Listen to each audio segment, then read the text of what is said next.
Coming up next on The Voice of Alabama Politics, limiting who will vote. Also, more deaths in state prisons. And do we really want cookie cutter candidates?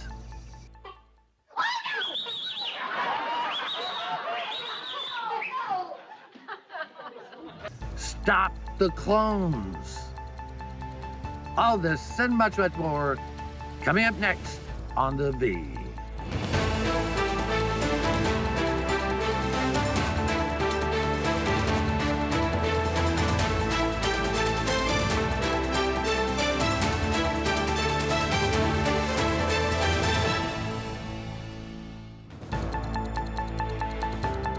Welcome to The Voice of Alabama Politics, where we tackle the tough issues so you have the hard facts.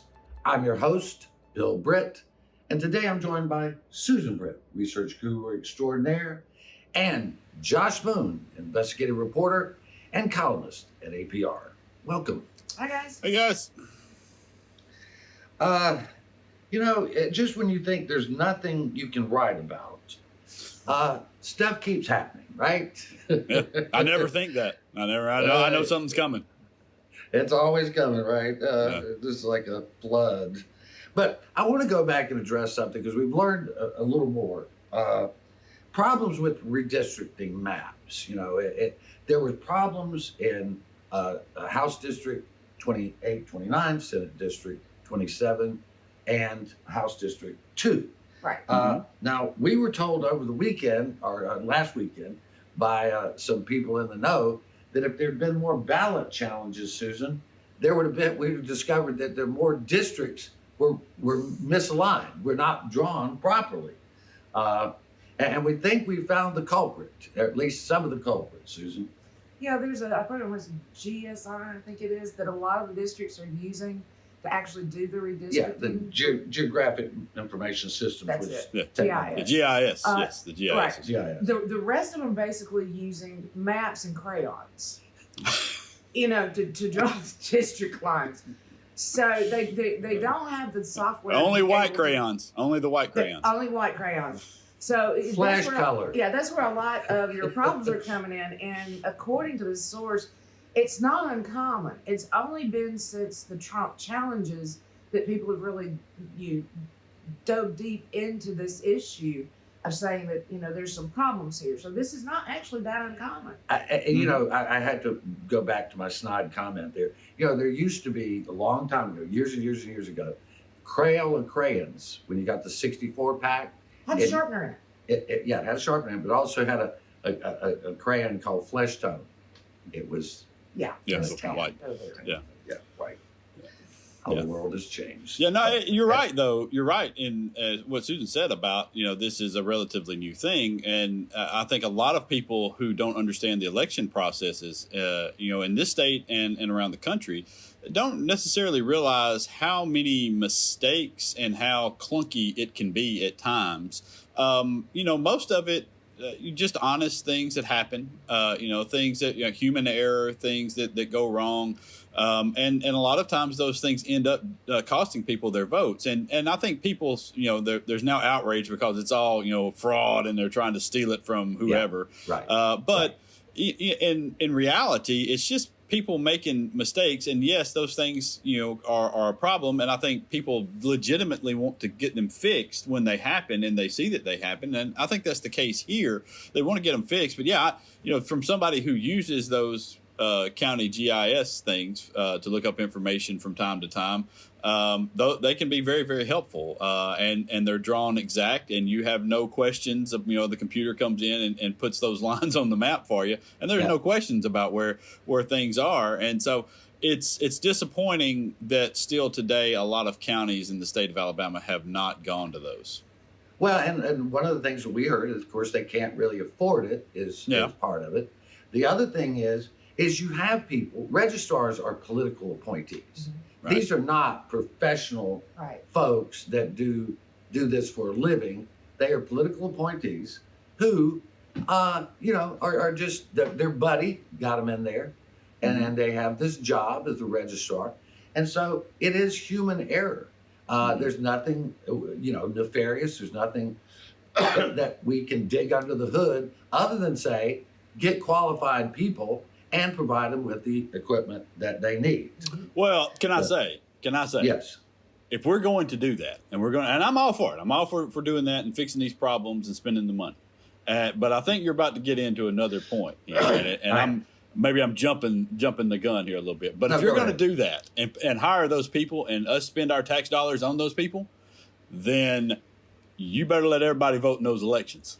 Well, and you're leading us right into the next thing. We covered this last week, but it is such a threat to small d democracy that there is a push, and John Wall, the head of ALGOP, is pushing it strongly, and others, that we enact closed primaries, Susan, here in Alabama, which means you have to register as a Democrat or Republican to vote. If you do not register, then you cannot vote in the primary. Exactly. And there are a number of people who do not want to, declare a Democrat or Republican. They consider this, it should be a private vote, which it's always been a private vote, but as we're going forward, not so much anymore. Then you leave out your independence. You're going to, disenfranchise a ton of people that do not want to be labeled as a Democrat or a Republican. And Josh, this is a real problem because, most folks, I think, are somewhere on the spectrum. They're not hardcore Democrats. They're not hardcore Republicans. And we'll get into this later, too, about voting for the candidate and not the party. We'll cover that later on. But I remember I had a very, not close, but somebody that I respected, that I saw in the community all the time. And she was a black woman, and we were, I thought, good friends for people that we don't hang out, but good friends. And I remember going in, and she was a registrar, and I asked for a Republican ballot. And she looked at me like I never had thought you were a racist. Yeah, right. Right. She did. And it was really, I was like, look, this is the only way I can vote for the person that I want to vote for, right? And there's a lot of people that are not going to do that. Yeah. And there are people, even at the stage we're at now, are not going to do that. There are people that will not pick up register as a Democrat, even though they might identify with it, because they don't want to be labeled that in these hostile times.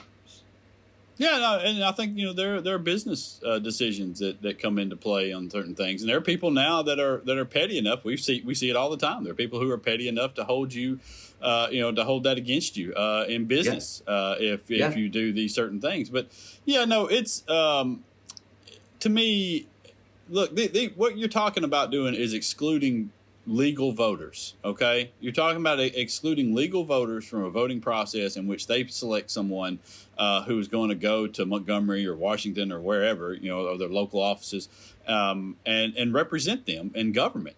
And if your ideas are such that even a small number of people coming from somewhere else who live in the district in which you're running, it's going to turn them off to a degree that you're going to lose, well, then you should lose. I mean, that's just the way that it works. So you have better ideas and, encourage people to vote for you. All right. Well, that's going to be the last word on this one. You're watching the voice of Alabama politics. We'll be right back.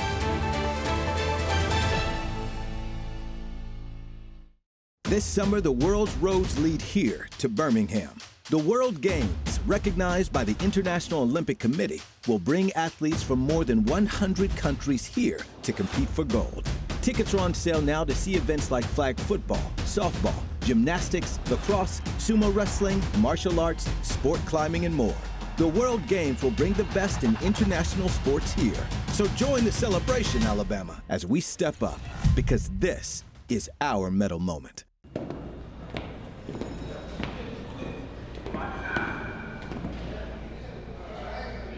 So you got caught speeding. But this time you got more than a ticket.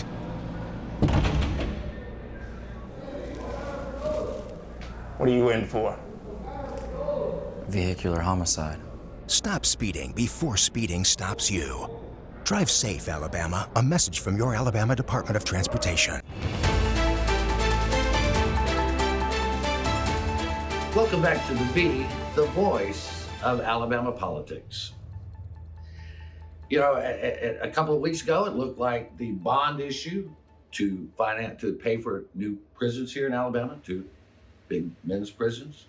Was going to fail, 500 plus million for that, but the bond went through, Josh, and so it looks like that coupled with the Alabama, the ARPA money, the American Rescue Act, ARPA for short, if I could get that out of my mouth, is going to pay for 2 new prisons. Yeah. I know you think we need to do more than pay for prisons, and I would agree with you. There is a lawsuit where they're challenging this. There are a couple of lawsuits where they're challenging, but do you see it going anywhere? I don't think so. I do know the federal government is very much against them using those the COVID relief money, which I understand why it's hard for you to say it, because it's hard for me to believe it that we're going to use COVID relief money to build prisons here to get that over the hump. And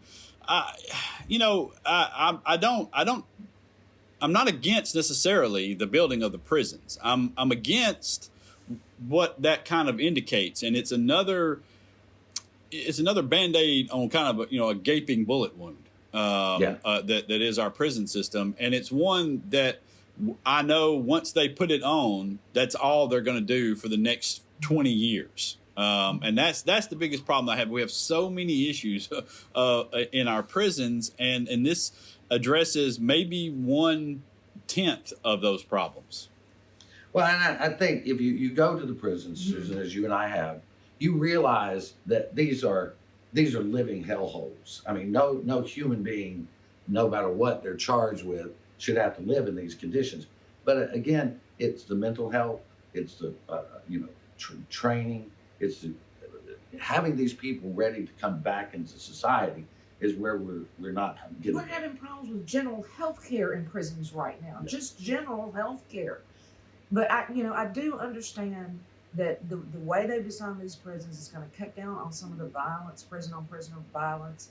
It'll help the COs be able to manage better and all of that. But as you're both putting out here, we have several underlying problems. I mean, we've got, not only do we have healthcare problems, mental health problems, most of the people that are coming out of prison because of the poor nutrition they're getting come out diabetics that were perfectly healthy when they went in.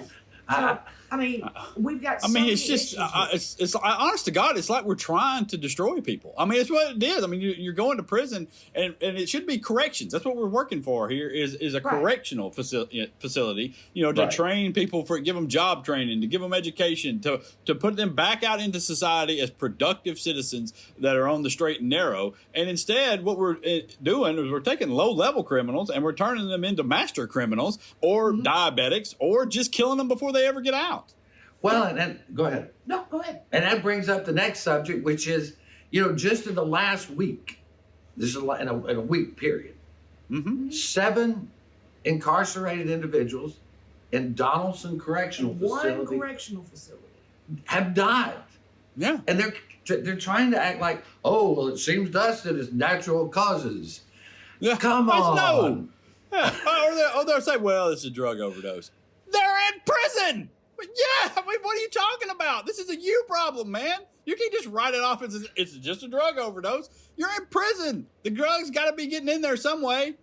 Exactly. And that's another big problem we've got is the drugs in the prisons, and there's only one way in. I mean, it was flooded with drugs when we were in COVID lockdown. Flooded with drugs. Yes. Now, we've had just this year 23 people die in Donaldson. And we've got people dying in other prisons too. But I hate to break it to the Department of Corrections. This is June. We've got 23. There's something wrong there. You might want to check out Donaldson sometime. Yeah. I mean, just... the people are dying that shouldn't be dying. I mean, you're going to have prison violence. You're going to have overdoses. But 23? Come on. Yeah, 23 in about a half a year, and I mean, it's just it's just an atrocious thing. And what kills me more than anything else is the lack of response from the Department of Corrections, and that nobody is able to hold them accountable because of the rules and laws that we have in this state in terms of open records. Well, and that's absolutely right. I mean, the Supreme Court has basically, the Alabama Supreme Court has basically ruled that we have a right to know nothing. That's what we have a right to, is we shouldn't have any right to know anything. But that makes no sense. The prisons are funded by taxpayer dollars. We should have access to all of those records. Well, Josh, and this violence in the prisons, it's because one of the reasons is you got bad people in there, but also that you're locked in a situation. People are locked in a situation. It's been, the heat index is up in North Alabama has been up to 105 recently. If you go to a prison in North Alabama where the heat index is 105, it's going to be 115, 120 inside that prison because there is no air conditioning. Now, understand, in Elmore alone, excuse me, you've got over 1,000 prisoners housed. That means beds, all of that stuff, in a room the size of a basketball court in a gymnasium at a high school. Yeah. That's 1,000. I mean, it's an atrocious situation that we've put people in. All right. And part of the biggest problem that we have here is that we've underpaid the correctional officers to the degree that it's no longer an appealing job.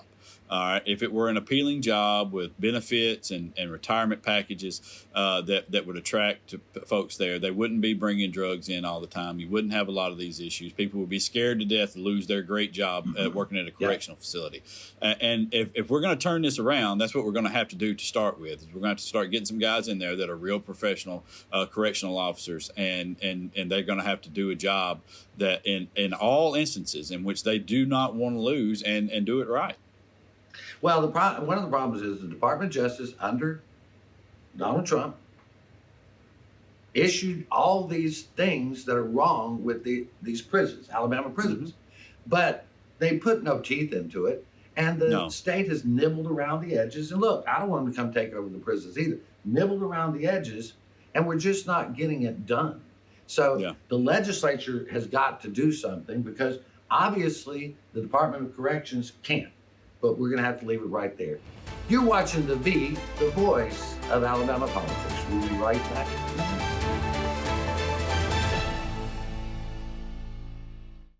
You'll never guess what 400,000 people in the U.S. were using when they crashed their cars last year. No, not this. This. Distracted driving will kill you. Drive safe, Alabama. A message from your Alabama Department of Transportation. There was an old woman who lived in a shoe. She had so many children, she didn't know what to do.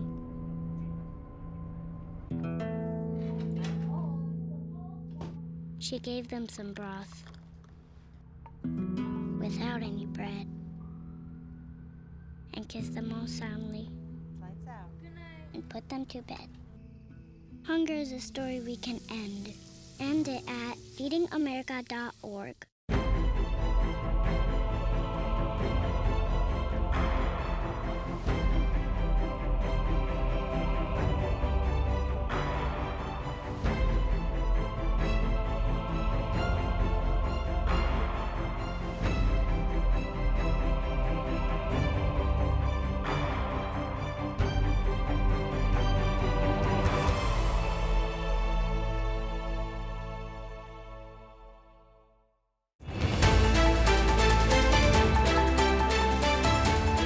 Welcome back to the voice of Alabama politics.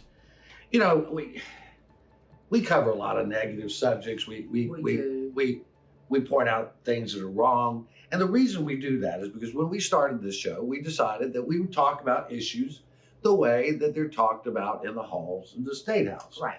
And what we're doing is observing the problems, pointing out the issues, the things that could be done better. We're not coming down from the mountain and trying to shoot all the survivors. No. We're just trying to point out what's going on. But a very positive thing has developed recently. We got the report this past week. In 2018, Susan, Governor Kay Ivey announced an initiative to have 500,000 credentialed people ready for the workforce by 2025. The goal was 500,000. The governor's office was able to announce this week that people with post-secondary credentials going into the workforce or in the workforce has reached over 200,000 already. I think that's fantastic, and this is such a great program. You know, not everybody needs a bachelor's degree. There are so many jobs out there, welders, carpenters, plumbers, pipe fitters, that we need in our workforce that need to be trained appropriately and can have really good jobs, really good paying jobs. And I think that's something that I identified back in 2018 and put the wheels in motion to be able to get this. This also helps us with industries that are coming in. You know, we've got so much in the car manufacturing industry that they need welders and all these different types of skills. And I think that's also going to encourage businesses to come to Alabama, hopefully. Well, and Josh, you know, we have spent a lot of money to do this. We have put tons of money into this type of initiative. And I think it should be money well spent, you know, because if you can be a certified automobile mechanic or those types of things, that not only helps the individual, the family, the community, everything as well. I think this is a positive place where we can actually say, hey, Alabama's doing something good. Yeah, absolutely. It is. It's a really a wonderful program, and there are a lot of people who have put a lot of time and effort into this through the Alabama Works program and a variety of industry that contributed on the front end of this to make sure that it was workable and feasible, and putting it in the community college system to help these folks out and to get a certification in a variety of different fields. And I'd recommend to anybody. Any kid that's graduating high school or has graduated recently and they just they're not really sure about college, doesn't or maybe they've tried college and it's not really working out. Getting your certificate, a professional certificate, a shot. Get you a job.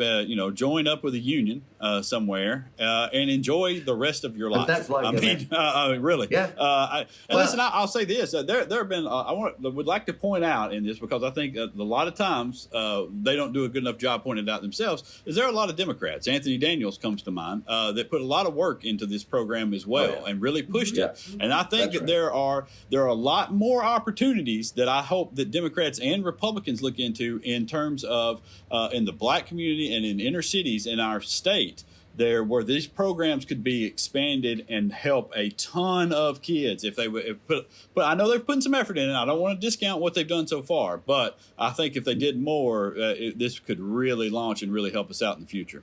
And we need to get in here too, though. My understanding is they expect to exceed the 500,000 by 2025. I think that's correct. And I think this plays right into the next thing that I was hoping we could talk about is this initiative came about because Governor Ivey was smart enough to realize you had to work with Republicans and Democrats to get this done.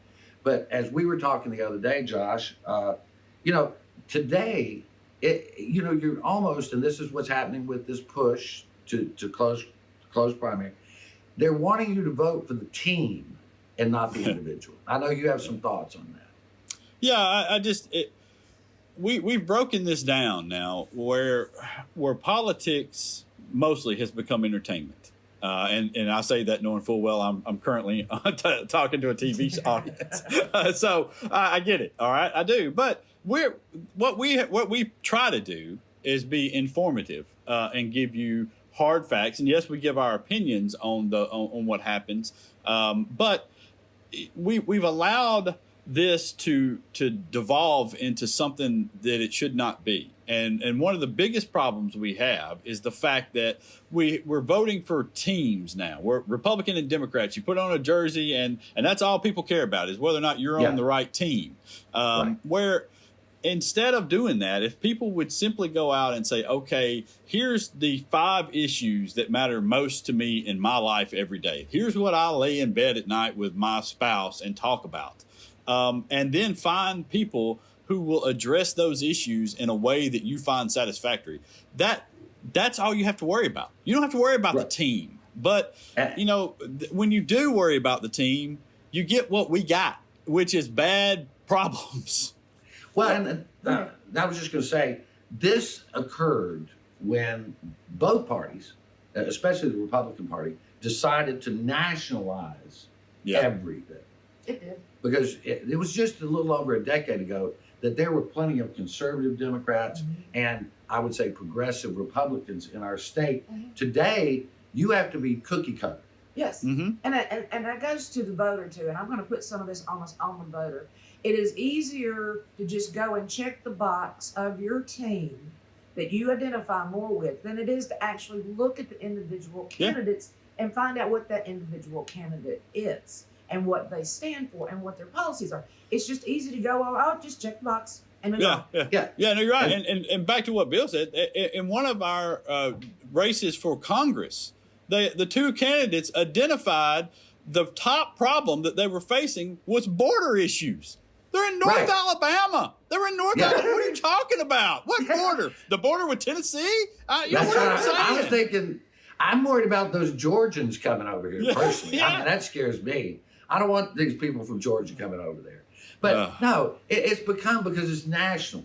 And you've got 10% of the Republican base that doesn't want to hear it. And I'll have to say, and we've only got a few minutes, I want to get into this, Yolanda Flowers is pro-life, and she's running as a Democrat, and there are people who have taken offense to that. Let's stop. We don't need clone wars here. We don't need clones of each other. This is Alabama politics. This is not national. It's not. But as we all know, it's politics. It's crazy. All right. We're going to have to leave it right there. You've been watching The V, the voice of Alabama politics. You watch us because we watch them.